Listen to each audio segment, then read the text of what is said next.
Bonjour, je fais un essai de vidéo en ligne pour cette correction de l'exercice sur les frottements et si l'essai est concluant, je referai sûrement d'autres vidéos de cours ou d'autres occasions de correction aussi. Vous pourrez me dire si le son et l'image passent bien ou pas. Alors donc il s'agissait de l'exercice sur la Mégane RS sur les frottements à partir d'une étude de l'arrêt frein à main tiré de la voiture dans une pente. Alors voici le dessin de la situation. Alors déjà, après calcul, on verra que l'angle de 28 et quelques degrés, 28%, correspond à un angle alpha de 15 degrés. 15 degrés, ça correspond à des pentes particulièrement raides, hein, dans un grand col de montagne. Les portions très très raides, les plus difficiles, peuvent être inclinées jusqu'à 12, 13, parfois même 15 degrés. Et d'ailleurs, le dessin est réaliste, il est à l'échelle. On voit que c'est une pente particulièrement sévère. Si on la faisait en vélo, on verrait tout de suite l'effet. La voiture est donc à l'arrêt. C'est un problème de statique. La somme des forces qui agit sur la voiture doit être égale à 0, la somme vectorielle des forces, sachant que seules les roues arrière sont bloquées par le frein à main. Les roues avant restent libres. Donc on va faire le bilan des actions mécaniques du sol sur la voiture et les actions mécaniques extérieures également, comme la pesanteur. Alors la pesanteur justement, notée par un vecteur P, c'est la plus facile à définir ici puisqu'on connaît toutes ces caractéristiques. Le point d'application, c'est le centre de gravité, plutôt vers l'avant sur ce type de voiture puisque l'essentiel de la masse, hein, le moteur en particulier, est à l'avant aussi. La direction, un poids, donc c'est toujours vertical. Et le sens pour un poids, c'est toujours vers le bas. Le calcul de la norme du vecteur est facile. P égale mg, masse connue, 1387 kg, accélération de la pesanteur donnée dans le sujet, 9,81. On fait le produit et on a donc 13 600 newtons, ce qui est logique, hein, ça correspond à 1,3 tonnes pour ce type de voiture. L'action au point A. Comme la roue n'est pas bloquée par le frein à main, comme elle est complètement libre, on a une action ponctuelle au point A. Enfin, en réalité c'est linéaire parce que là on est dans le plan, mais si on se ramène au plan, c'est juste un point de contact, action ponctuelle. En réalité aussi, il y a une petite surface écrasée du pneu, bien sûr. On modélise ça quand même comme un contact ponctuel. La direction donc de l'effort de 0 sur 1, le sol sur la voiture, sera perpendiculaire à la surface étant inclinée. Action A de 0 sur 1, son point d'application c'est A, sa direction c'est donc perpendiculaire à la route, perpendiculaire à cette direction inclinée, et le sens vers le haut parce qu'il s'agit de l'action du sol sur la voiture. On isole la voiture, hein. L'action du sol sur la voiture, donc vers le haut forcément. Par contre, j'ai tracé un vecteur au hasard puisqu'on ne connaît pas l'intensité de cette réaction, bien sûr. Au point B, on a davantage d'inconnus. S'il n'y avait pas un phénomène d'adhérence et de frottement, au point B, on pourrait raisonner comme au point A, c'est-à-dire un contact ponctuel, donc une force qui va être perpendiculaire au sol. Point d'application B, et on obtiendrait quelque chose comme ça. Mais on voit tout de suite que si je fais la somme de ces trois vecteurs, le poids plus les deux forces A et B qui seraient inclinées identiquement, ça ne ferait pas un triangle fermé. Donc la voiture ne serait pas en équilibre, donc elle ne pourrait pas rester ainsi. Or on sait qu'elle reste ainsi. Ça signifie que la force au point B, à cause du blocage des roues arrière et du frottement sur le pneu, entre le pneu et la route, la force au point B est forcément inclinée un petit peu pour que ça puisse constituer un triangle, la somme de ces trois forces. Inclinée par là, vers l'avant, pour retenir la voiture. De combien, on ne sait pas, on ne connaît pas l'angle, et puis l'intensité non plus. Donc direction inconnue, l'angle est inconnu. Le sens vers le haut, par contre, ça c'est une évidence aussi, hein, ce sera le sol qui repousse la voiture, qui retient la voiture, donc vers le haut, et l'intensité est inconnue. Voilà donc le bilan des actions mécaniques extérieures. On va pouvoir résoudre ça comme un problème de statique classique. Rappel du principe fondamental de la statique, PFS. Un solide, la voiture, soumise à l'action de trois forces. Ces trois forces dans le plan ont des directions qui sont concurrentes en un même point. Les trois lignes qui supportent les trois forces se coupent en un point P identique.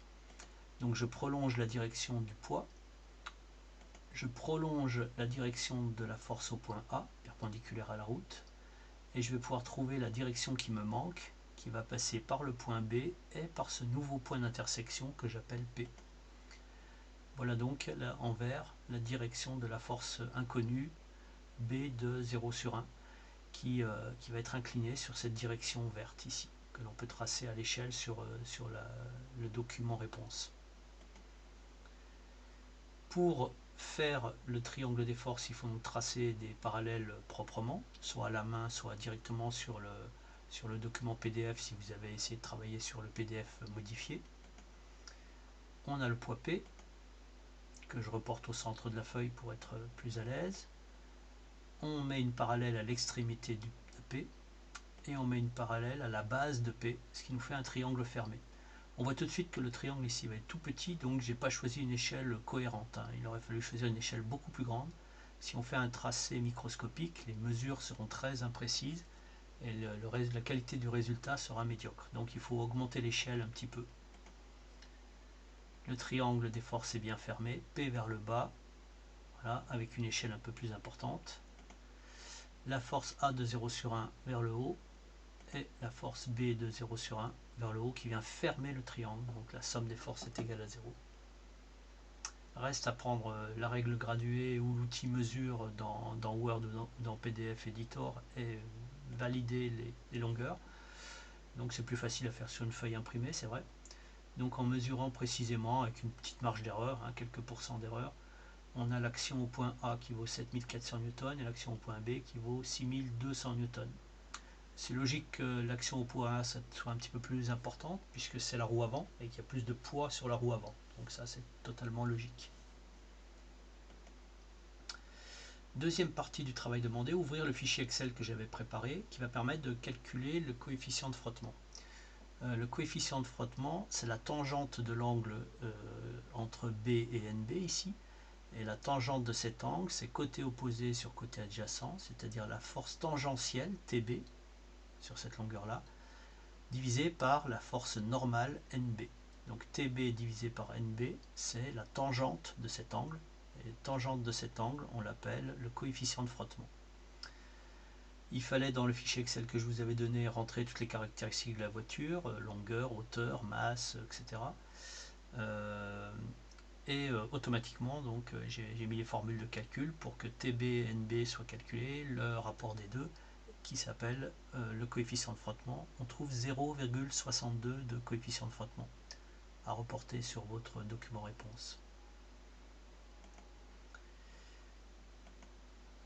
Alors, si l'on utilise, comme vous l'avez peut-être fait dans le TP, le simulateur, la simulation de frottement, la petite animation du bas, là en bas à droite, étonnamment, on arrive avec un coefficient de frottement de 0,62 que j'ai saisi dans le simulateur, à s'incliner bien au-delà des 15 degrés.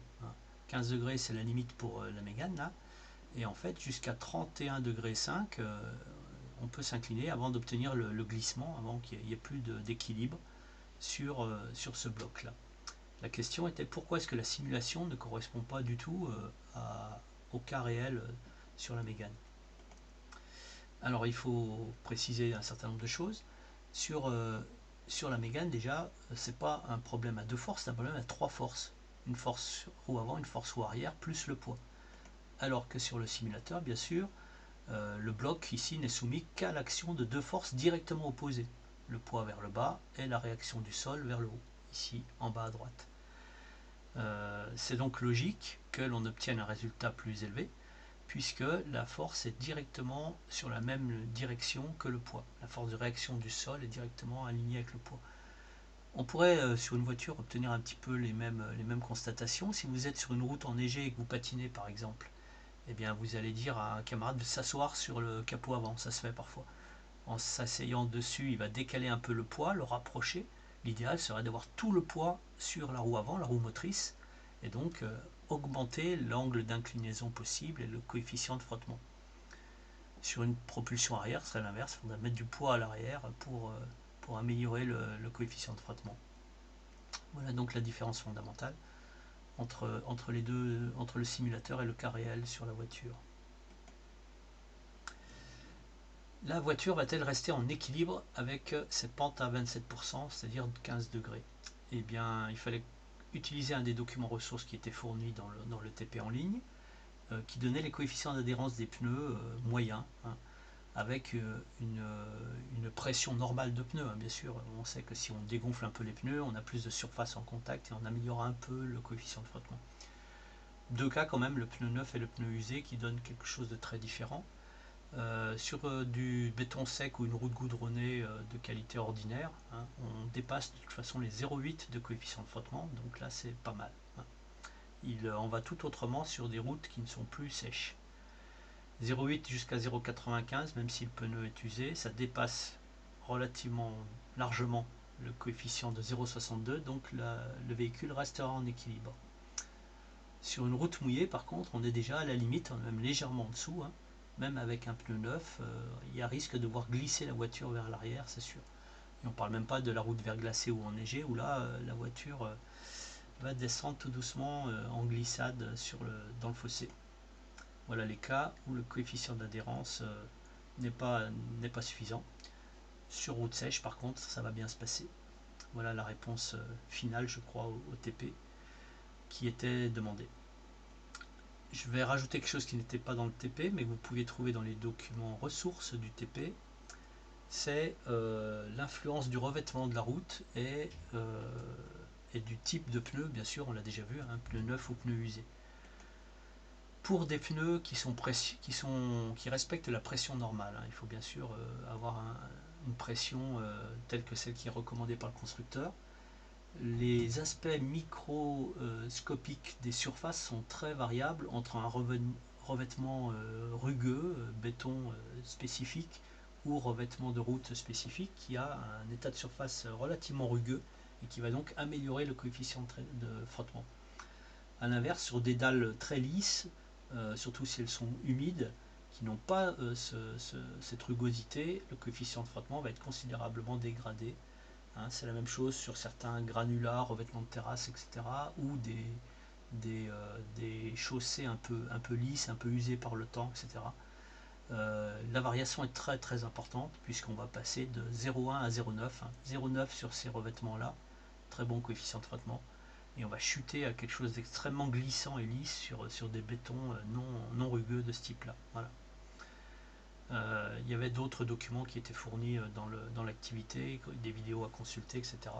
pour bien comprendre ça, sans compter l'influence du gonflage. Hein. Vous savez tous que si on dégonfle ses pneus, on va augmenter la surface d'appui. Si la surface d'appui augmente, on améliore un peu le coefficient de frottement aussi entre le pneu et la route, bien entendu.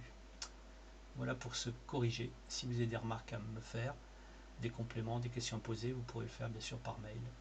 Merci.